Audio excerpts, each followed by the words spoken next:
Are you still manually updating release notes in Confluence with GitHub and information? If yes, stay tuned and I will show you how you can easily connect GitHub and Confluence to show all release information in one place, up to date and synchronized between GitHub and Confluence. You will not have issues with bringing information and knowing what is the status, is it done or not, is it yet ready or not.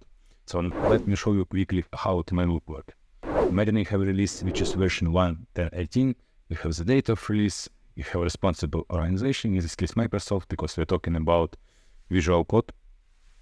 And in this case, we want to fix main issues, which is both this pull requests, which as we see, though done, closed, a few of them. Then we have security fixes, which are, you can see who worked on them, the status of them, and so on, and you see bug fixes.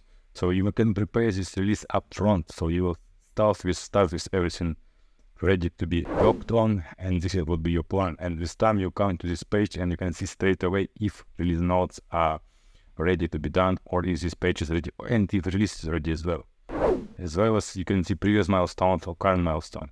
So basically with a few easy clicks in GitHub links for Confluence app, you can bring information from GitHub into Confluence, keep it up to date, secure, transparent, to increase your efficiency and make releases easier, fast and more predictable.